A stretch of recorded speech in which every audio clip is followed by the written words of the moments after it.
Hello my everyone, আসসালামু আলাইকুম। কেমন আছেন সবাই? আশা করছি ভালো আছেন। আমিও আল্লাহর রহমতে বেশ ভালো আছি। নতুন আরেকটা ভিডিও দেখার জন্য ওয়েলকাম করছি আমার চ্যানেলে। ভিডিওটি ভালো লাগবে। ভিডিওটি যদি ভালো লাগে একটা লাইক দিয়ে ভিডিওটি পুরোপুরি দেখে যাবেন। তো আজকে হচ্ছে বুধবারের ভিডিও। তো যাই হোক, আজকে এই ভিডিওটি শুরু করলাম ছেলের ব্রেকফাস্ট দিয়ে। ছেলেকে ব্রেকফাস্টে খাওয়াচ্ছি আমি সেরেলাক্স। সেরেলাক্সটা আমারই বানানো সেরেলাক্স। আমি ঘরে বানিয়ে বাচ্চাকে সেরেলাক্স খাওয়াই। তো এই যে আমার ছেলেটাকে খাইয়ে দিচ্ছি। খাবে কম, দুষ্টুমি করবে বেশি। মাঝে মাঝে থামছে, দুষ্টুমি করছে। মোবাইল ছাড়া খায় না। আজকে মোবাইলে ভিডিও অন করেছি, সেই জন্য কিছু বলল না। তো যাই হোক, এরপরে ছেলেকে খাইয়ে দাইয়ে নিয়ে মেয়েকে আগে খাইয়ে দিয়েছি। টিউশনি মাস্টার আসবে, মেয়ে পড়াতে আসবে মেয়েকে আগে খাইয়ে নিয়েছি। এরপর ছেলেকে খাইয়ে নিয়ে পরিষ্কার করে দিয়ে এবার আমি আজকে অনেক কাজ আছে। মানে আমি উপরের ঘরে শিফট করব, সেজন্য উপরের ঘরটা একটু পরিষ্কার করতে হবে। তো আজকে ভাইকেও ডেকেছি। একা হাতে সমস্ত কাজ পেরে উঠবো না, দুটো বাচ্চা আছে, রান্নাবান্না আছে, সেই জন্য আজকে ভাইকে ডেকেছি। ভাইও আসবে। ঘরটা একটু প্রাইমার মারবো, মানে আপাতত থাকার জন্য। নিচের থাকাটা অতটা প্রবলেম নয়।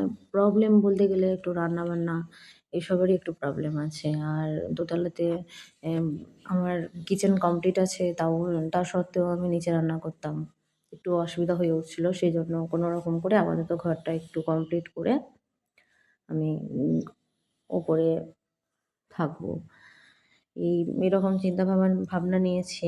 দেখি কতটা কি করে উঠতে পারি। আল্লাহ ভরসা, আল্লাহ যা করবেন তাই। তো যাই হোক, এই যে ছেলেকে পরিষ্কার করে নিলাম, পরিষ্কার করে নিয়ে চুলটা আঁচড়ে দিয়েছি। এবার একটু কাজলে টিপ দিয়ে দিচ্ছি।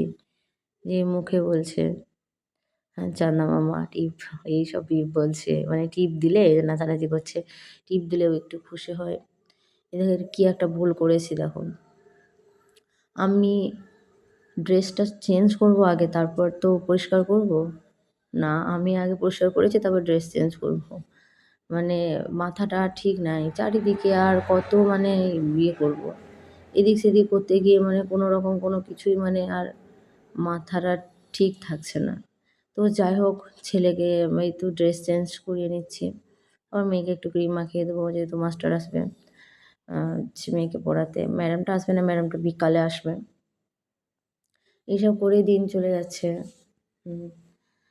তো এই তো আমার একটা ছোট্ট সংসার।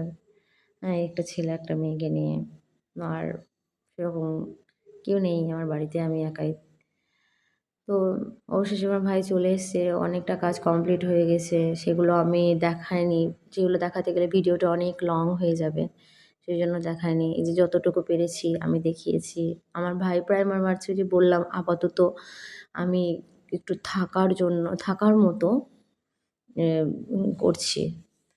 মানে খুব যে পুরোপুরি টাইলস এই রং টং করে এগুলো করিনি। আমি আপাতত এগুলো করে নিচ্ছি, মানে জাস্ট থাকার জন্য। যে বাথরুম, কিচেন এগুলোতে মানে টাইলস বসানো কমপ্লিট হয়ে গেছে। এই দুটো মানে পুরো কমপ্লিট হয়েছিল আমার। সেই জন্য রান্না করার মতো জায়গা ছিল, কিন্তু আমি নিচে রান্না করতাম। প্রচণ্ড প্রবলেমে পড়তে হয়েছিল আমাকে। সেজন্য লাস্ট না থাকতে পেরে আমি ডিসিশনটা নিই যে ওপরে থাকবো। তো আশা করছি যতটুকু পেরেছি ভিডিওর মাধ্যমে দেখানোর চেষ্টা করেছি। আশা করছি ভালো লাগবে। ভিডিওটি যদি ভালো লাগে চ্যানেলটা সাবস্ক্রাইব করে সাপোর্ট করে আমার পাশে থাকবেন। ততক্ষণ পর্যন্ত সবাই ভালো থাকুন, সুস্থ থাকুন। দেখা হচ্ছে পরের ভিডিওতে। আসসালামু আলাইকুম, আল্লাহ হাফেজ।